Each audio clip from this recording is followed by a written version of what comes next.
Hey guys, welcome to part 2. If you haven't already seen the other video I did, then check that one out first. It's 5 reasons why I would love to live in America, and then obviously, as you can tell from the title, this one is 5 reasons why I wouldn't like to live in America. I don't mean any offense to anybody, just my opinion. Obviously I've got pros and cons for it. But yeah, please keep it polite in the comments. This is my 5 reasons why I wouldn't want to live in America. One is, what's going to be the quickest? The work-life balance. You guys have got to be worked to the bloody bone just to get by. Okay, I don't know where to start, but I'll put it like this. In England, you can just about get by on one standard income, and I mean like working at your local supermarket or something like that. You'll earn maybe just under £2,000, like 2,000 a month. You'll just about be able to get by. You'll have to skimp a little bit. You know, there won't be much room for like luxuries or any kind of emergency funds if your car breaks down or something like that. But you can just about get by on one income. They're making it harder though. It is definitely getting worse. But it's just about doable if you skimp and you're smart with your money and you don't blow it all out the wall. But in America, it seems like you need, like, if you've just got one job, you need 2 jobs. Or if you're, like, if you're single, or if you've got a partner, you both need to be working. And then you've got to pay for, like, daycare and whatever and all of that. And it just almost makes it not really, well, from a British perspective, it's not really worth it. Like, the amount you're paying in daycare, may as well just have one parent stay at home, raise kids, which is, again, might piss people off. But personally, I think it's kind of right. But yeah. In England, it's a lot more doable, and also things like maternity leave. I think it varies in America. I'm not really sure. I've heard some people say like 6 weeks, that just sounds insane, or like 12 weeks or whatever. But in England, you get 9 months paid. It's a bit like a little bit reduced. I think it's something like 90% of your normal pay, something like that. But you'll get 9 months of paid maternity leave, and then if you want to take a year, you can. Your employer can't say no. But those last 3 months, I think, are unpaid. But you can technically take a year off when you have a baby, which I think is right. Like, you're not going to get that time back. Money can always be made. Time with your kids, it can't be replaced. So I think that's right. Holiday also. Average sort of job, you'll usually get 5 to 6 weeks of holiday a year, and that's paid as well. Again, like, holiday time, family time is important. So yeah, but I know you guys think, like, it's very strict and, like, you don't really get it. And even if you're entitled to it, like, your employer might not want to let you have it, which is just insane to me, because it's like in England, like, tough shit. If you've got a holiday that needs to be used up and you haven't used it all year and you end up having to book off like 3 weeks to use up your holiday, don't matter if your employer likes it or not, you're having 3 weeks off. So, and you're getting paid for it. Which I think is something that a lot of Americans would really appreciate. But yeah, the work-life balance, like, you guys seem to really have to work hard just to get by. In England, if you want to live a bit more comfortably, then, you know, fine, both people go out to work, or you could get a second job if you want. But I don't know of anybody that has a second job in my life. Like, it's not that common at all. You either make do with one income, or if you're in a partner, like, you know, if you've got a partner, if you really want to, you both work. If you don't have kids, especially, usually you will both work. Especially if you want things like a mortgage and stuff, because that is really almost unattainable on our income. Most people will earn very, like, obviously it varies from job to job, but anywhere between sort of like 1,800 to 2,400 is probably about the average. 1,400 being obviously quite a bit higher end of the scale. Rent for a 2 to 3 bed, anywhere between 800 to 1,200, but it varies on the area. If you're going to be in London, you're going to pay a lot. Also, you guys seem to really love London. You Americans love London for some reason. If you're going to come to England, don't waste your time on London. It's a bag of shit. It really is. It's just expensive. It's crap. If you want to see nice places in England, there's so many more places to go, like the Cotswolds, around like Cheddar, Glastonbury, even like further up, like the Lake District looks beautiful. I really want to go there. That's kind of like up north, more towards Scotland. Scotland also looks amazing. I really want to go there. Wales has some really nice places, and I live in Cornwall, so I moved from Bristol to Cornwall almost 3 years ago. Yeah, Cornwall has got the most amazing coastline, like the most rugged, beautiful beaches. We get like seals, basking sharks, which I didn't even know we got sharks in England until I moved here.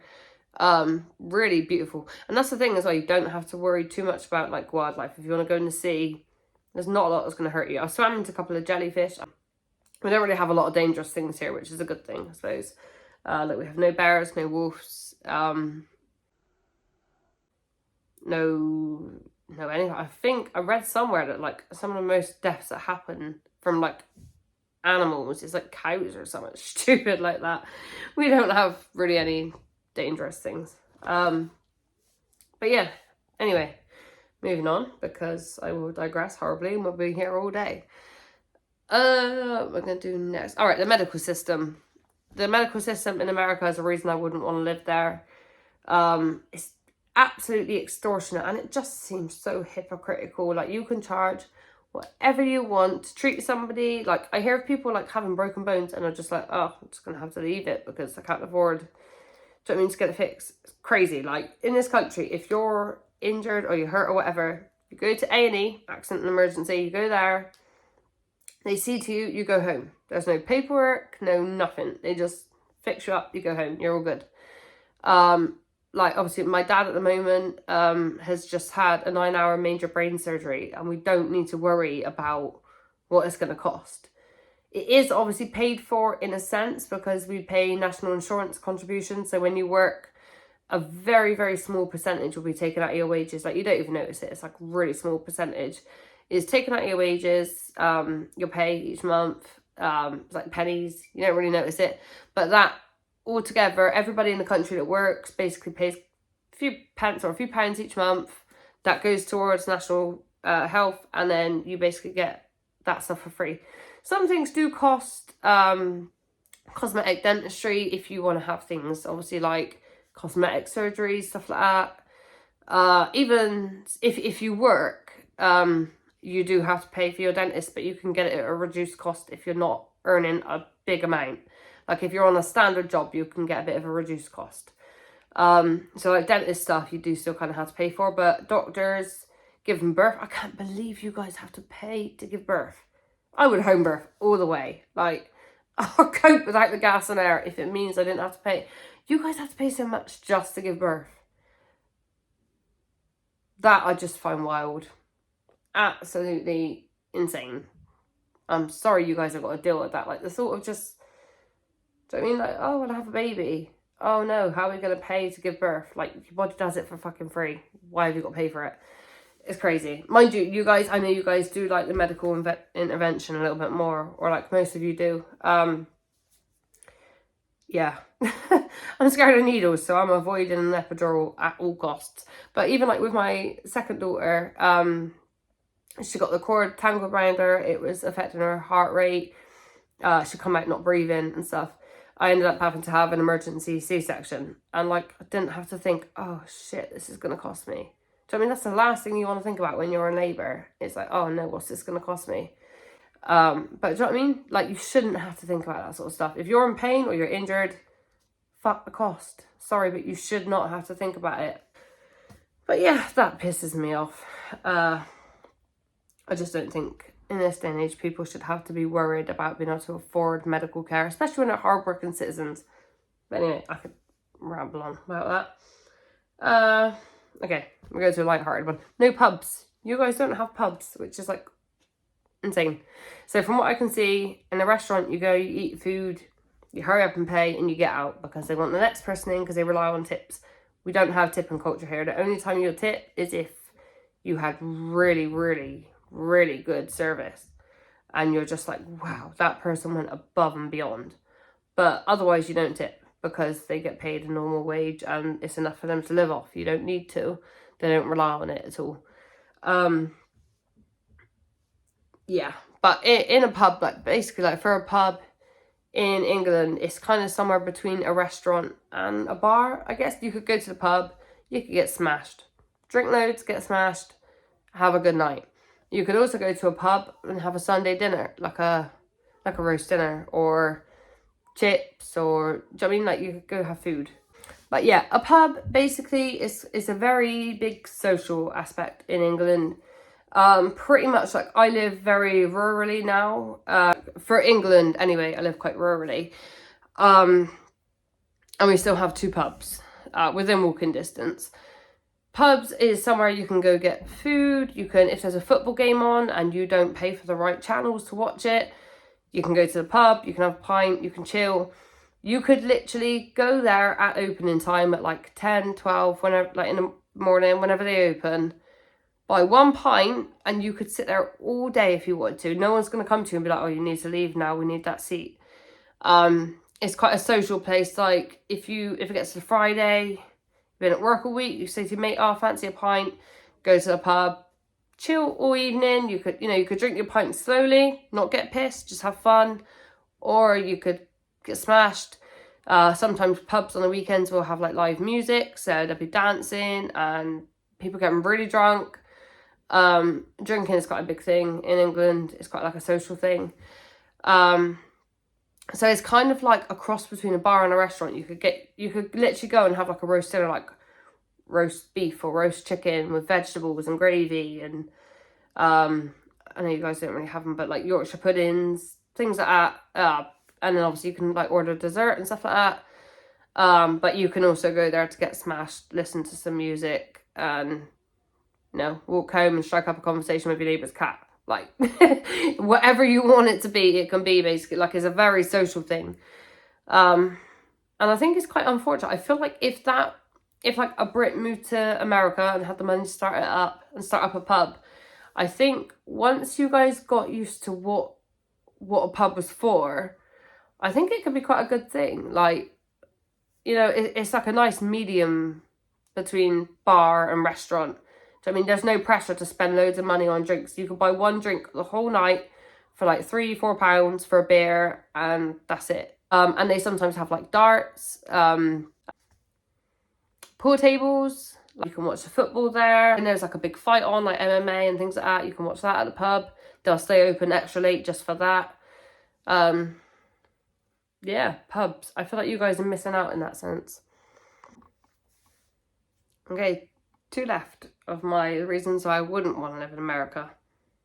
Let's do a light-hearted one first. Trunk and treat. What the fuck is that? I love Halloween. What are you doing? Like, honestly, I'm sorry. Don't want to offend anyone, but I love Halloween. And when I think of Halloween, I think of like Hocus Pocus and like kids going around at night dressed like in America, you kind of dress as anything for Halloween, which is, it's kind of fun, but also odd. Like, it's not really a thing we do here. It's like you dress as like a witch, a zombie, a mummy, like, spooky things. In America, you're just like, yeah, I'm going to dress as a hot dog. Like, you dress as some crazy things, but I still love it. Do you know what I mean? And like, when I think of Halloween, stereotypically, I think of like America, the fun stuff you do, the over exaggerated like decorations, like, it's just such a big thing. And then last year I find out about trunk and treat. Why I couldn't cope with it. If it's Halloween and I'm not getting kids knocking at my door for sweets, and it's because they're all how safe is that as well? Like, oh yeah, come here kids, I've got sweets in my car boot. That's safe? Yeah. Whose idea was that? I'm sorry. Wow. Trunk and treat really bothers me. Like, why? Trick or treat is cool. It's fun. It's what Halloween's supposed to be. You shouldn't be luring random kids that you don't know to your car with sweets. And I know it's not like that, but still, it's not a thing here. We do trick or treating. You knock on the door, say trick or treat. You get your sweets. You're good. You go. Hi, editing me. Just thinking, in England, if you try and lure kids to your car boot with sweets, there's a list. We have a list for people like that. It's called the Sex Offenders Register. That's what we call it. Do not lure kids to your car with sweets. Yo, weirdo. not walking around a car park, like, getting sweets out of Boots. That just sounds like not heaven. I find it weird. Anyway, that was my light-hearted one. And then my last one, here's where I'm going to piss people off, probably. It's the craziness. Like, that's craziness all over the world. But if anywhere does crazy good, it's America. You guys really know how to do crazy. And I love you guys. I think America's bloody brilliant. I think it's really cool. So I don't want to offend anyone. But, like, when you've got kids insisting that you put litter boxes in the bathrooms because they identify as a cat, come on. Really? Are we going to go along with that insanity? Because that's what it is. It's insanity. And, like, in England, we're a bit less worried about hurting people's feelings. We're like, if you're a bit tapped, you're tapped. Sorry, but you are not our problem. That's a you problem. You know, and it's the same with, like, our comedy and stuff like that. Like, we have very dry, very dark sense of humour. I kind of love it. Like, if you watch, like, 8 out of 10 Cats or anything like that, you'll know what I mean. That show pretty much just demonstrates our sense of humour. Yeah, America, it seems different. It seems like you're responsible for other people's feelings. Do you know what I mean? And you'll get in trouble if you offend them and stuff. Like, if you're pretending you're a cat, why? Why should we go along with that? Fucking insane.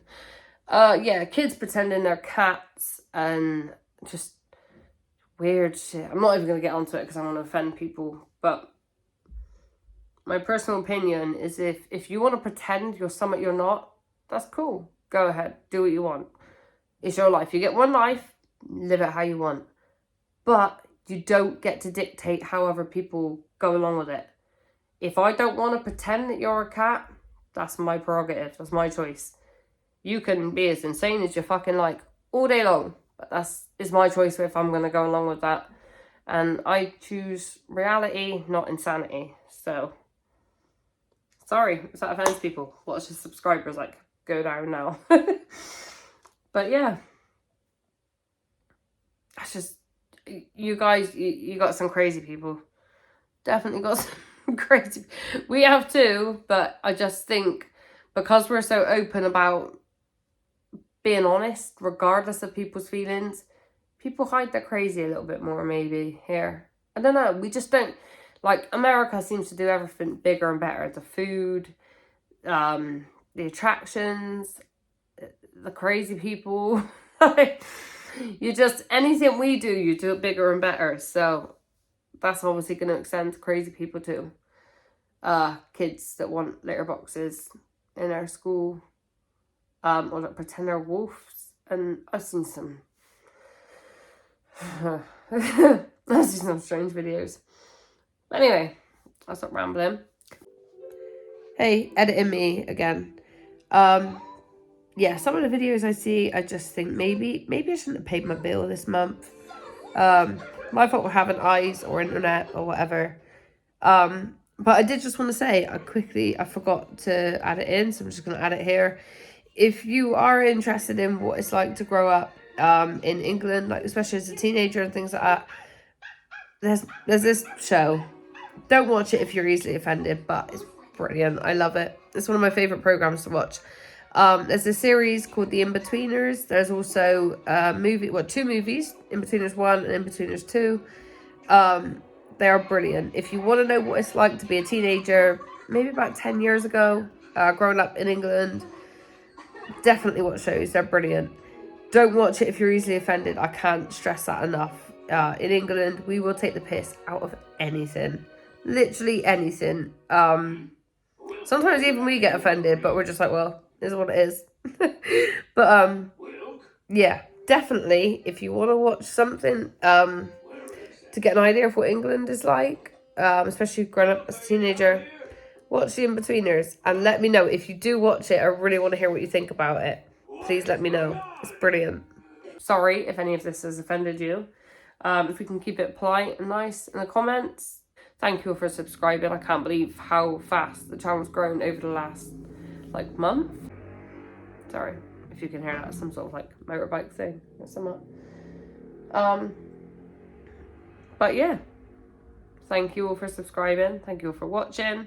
Hope I haven't offended anybody.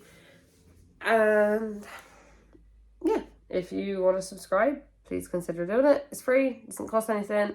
And if I bug the shit out of you, you can just unsubscribe again. So yeah. Sorry if I offend you with like the whole identifying as cats. Sorry. But yeah, anyway, cheers for watching. Bye.